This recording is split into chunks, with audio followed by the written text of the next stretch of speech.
A new event week for GTA Online has just gone live with this new update, so we can expect some different discounts, and especially with this event, a lot of returning vehicles that have been removed in the past. So to begin with guys, this event will be available until December 18th. Of course, we already have this new GTA Online update, so we have a bunch of new content already. Later on this month, there will also be that new festive surprise for the Christmas holidays, which will include some new stunt races and a Lunar New Year twist. Supposedly these things will be coming in early 2025. On top of that, there will be some new drift races and additional transform race tools coming to the Rockstar creator. Now, if you guys remember the heist month that we just had, we as a community did in fact fail this challenge. So Rockstar did extend it, and because Rockstar did extend the goal of this challenge, we have now completed it. If you guys remember, the goal was to get 20 trillion from heists, and we all just about did this. Honestly, I'm not really sure how, but this unlocked some really good things.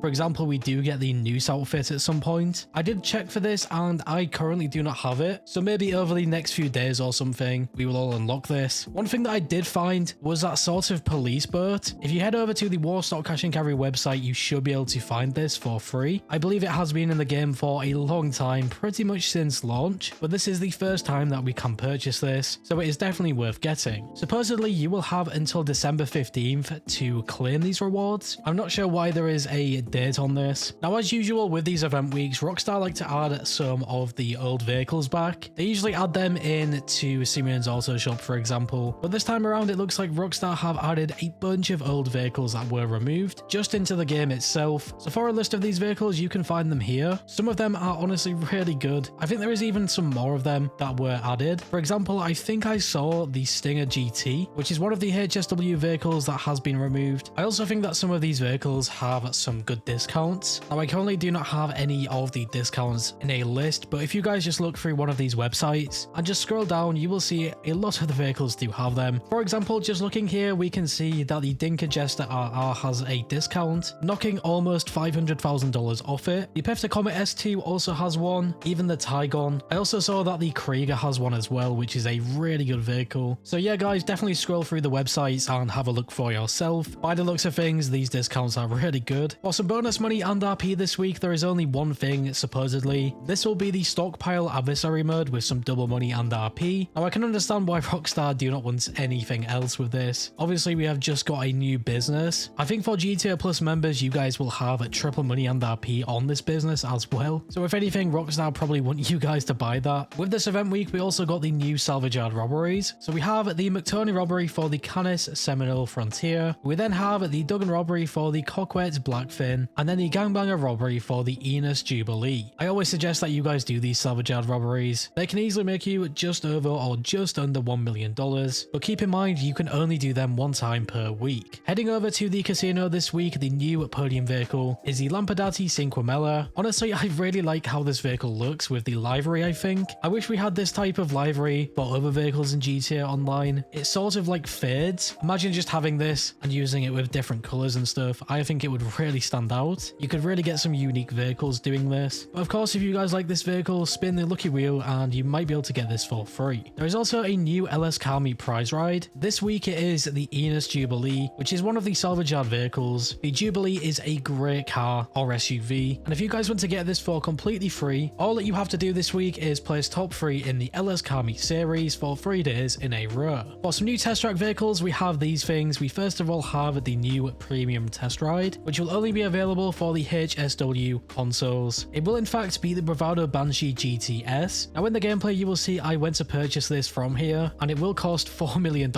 I'm guessing because this is already pre-upgraded, so it is a fair price if you think about it. We also then have the standard test track vehicles. For these ones we have the 770, the Hot Rod Blazer, and the Zarusa. The best standard one here is probably the Zarusa in my opinion. Just bear in mind that all of these vehicles are removed or have been removed in the past, so after this event they might go again, and it could potentially be a while until they return. At the Luxury Autos dealership, we have the 2 new vehicles. Once again, the Bravado Banshee GTS is here. This one costs pretty much the retail price, I'm guessing because it does not have any HSW upgrades or anything. And then we have the Dinka Jester RR wide body. Now if you guys watched my update video, I did showcase both of these vehicles, and the wide body Jester RR, for some reason you cannot remove this livery. I'm not sure if it is a bug bug or something. You can change pretty much everything else and customize the vehicle, but the livery will have to stay. In terms of its performance, it is much better than the standard Jester RR. The traction of this wide body version is just incredible. I'm not sure about its top speed. I think it probably is the same. So if you do not mind this livery, I would probably recommend purchasing this. And now guys, moving over to Simeone's Autoshop, we have some new returning vehicles here as well. This week you can find the Vapid Contender, the Vapid Retinue, the Ocelot Swinger, the Deviant, and the Dinka Kavos V6, which is the new vehicle. Honestly, I think these are pretty good options. If I was going to probably recommend one, I would go for the new vehicle. This new vehicle also has the ability to have the missile lock-on jammer if you earned the agency. And now for some gun van discounts, we have all of these things here. Just remember, if you guys have a GTA Plus membership, you can also get a higher discount rate. Along with this, you can also pick up that new L Strickler rifle for completely free. So once again, I feel like Rockstar are really pushing GTA Plus. I don't think I've had GTA Plus probably since it came out, but it definitely looks like a more viable option now with the different bonuses and everything like that. The next thing that we do have though is the time trials. You can find the HSW time trial over here and then the standard time trial here.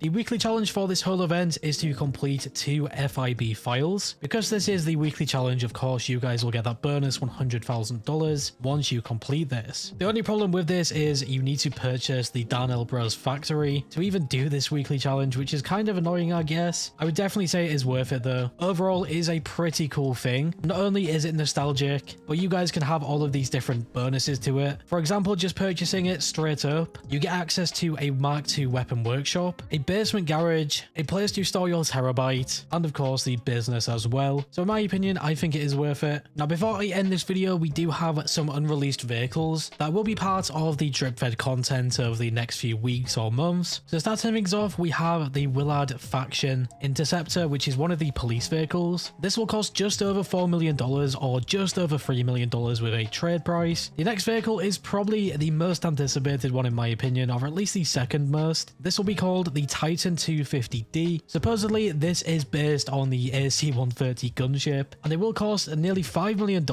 with a trade price of $3.6 million. Honestly, I am really looking forward to this one the most. Hopefully we can use it sort of like the Avenger, and I really hope that the guns on this will be really good, maybe even sound similar to the AC-130. Another one of the most anticipated cars is the Coquette D10 Interceptor. We saw this from the trailer for the DLC. Honestly, I think a lot of people are kind of annoyed to not see it included straight away. I understand why Rockstar do this though, it does make sense. This will cost $5.6 million with a trade price of $4.2 million. Don't you guys think it is kind of wild that this will cost more than a whole AC-130 gunship? I actually can't believe it. Another one that we have is the Buckingham D7 Iron Mule, which will be a new helicopter. This looks pretty cool as well. I wonder what we can do with it, if it has any special features or anything. This will only cost $2.3 million with a trade price of nearly $1.8 million.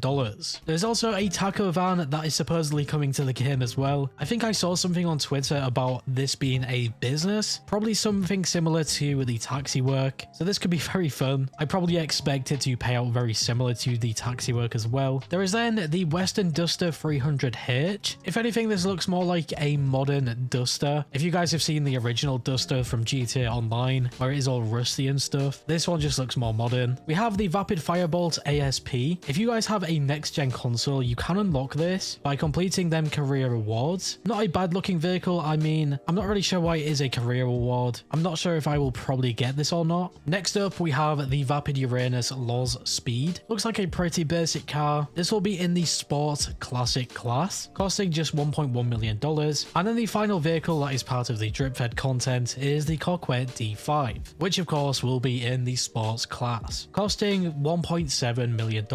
So we do have a lot of vehicles to look forward to. I think the most popular ones, of course, will be the AC-130 gunship and the Coquette D10 Interceptor. But yeah, guys, let me know your thoughts on this whole event week in the comments below. A huge shout out to Rockstar Intel. I will leave a link to their website in the comments below, so definitely make sure that you guys check them out. And as always, if you went on to enjoy this video or found it useful in some way, shape or form, make sure to leave a like. I always appreciate your support. And if you are new here, subscribe and hit that bell icon to never miss a video. Finally guys, stay safe, thanks for watching, and I will catch you in the next one.